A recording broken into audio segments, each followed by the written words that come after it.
नीलाचल निवासाय नित्याय परमात्मने बलभद्रं सुभद्राभ्यं श्री जगन्नाथाय ते नमः। समस्त श्रद्धालु भक्त मान को मोर निवेदन जे जीव आसी माने किसी उन्नति कर्म करने आम समस्ते कलिजुगर मानव माने उचित कथा को भूली जाई अनुचित कथा को आपणई नौ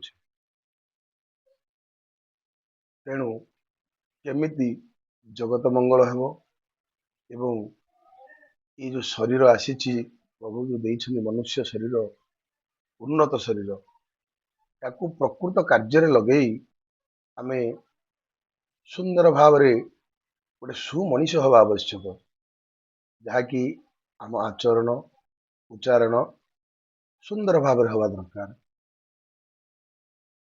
भगवान को पाइबा हेले समस्त शास्त्र मान विभिन्न प्रकार मत देले।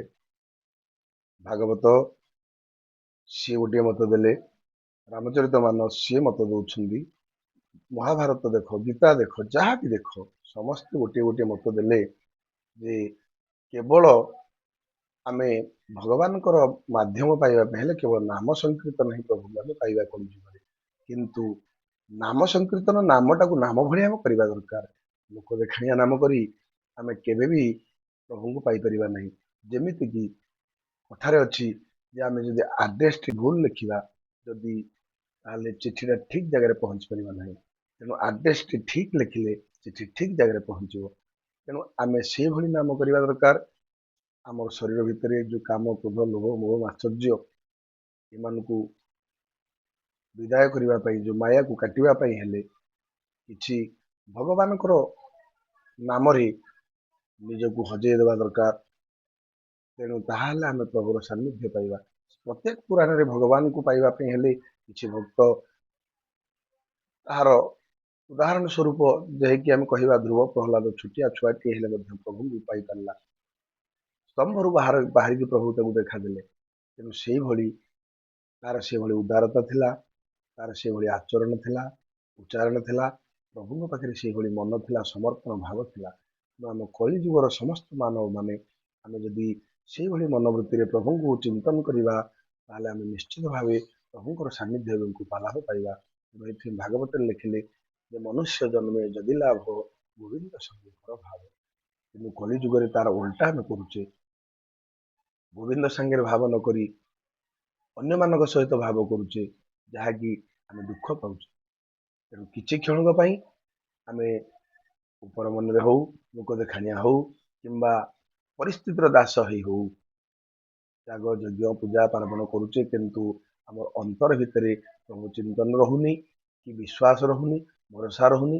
भागवत पुणी कहते जे विश्वास मूले जगत प्राणी हुंती आतजात। तेणु विश्वास सहित प्रभु चिंतन कले प्रभुर नाम गाँ कथा कले निश्चित भाव आम प्रभुर कृपा लाभ पाइपर। कारण मुक करोति वाचाल पंगु लंघयत गिरी जत्कृपा तमह वंदे परमानंद माधव। यदि मुक कथा कही पारुछि गोटे पंगु पर्वत चढ़ी पारुछि आमे दुर्लभ शरीर आमको प्रभु देछि मनुष्य शरीर जहाँकि प्रत्येक शरीर ठारू प्रत्येक जीव ठारू श्रेष्ठ उन्नत जो कथाटा न करिपरिबा कथा आम द्वारा संभव हो पार। तेणु आम तार उचित रास्ता करूने उचित बाटर जाऊने उचित कर्म करूने। तेणु आम आमर फल हूँ फल। तेणु समस्त भक्त माने प्रभुर सान्निध्य पाइबापी हेले जोटा उचित बाट जहाँकि आड्रेस ठीक लिखा चिठीटा ठीक जगह पहुँचो।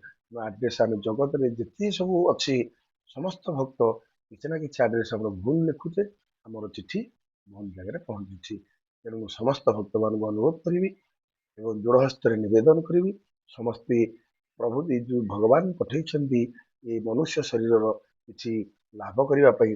तेणु आम से भगवान को चिंतन करी उचित ठीक ठिकणा लिखि ठीक जगह चिठी पहुँचापी समस्त भक्त मान मोर नवेदन। जय सीताराम जय जगन्नाथ।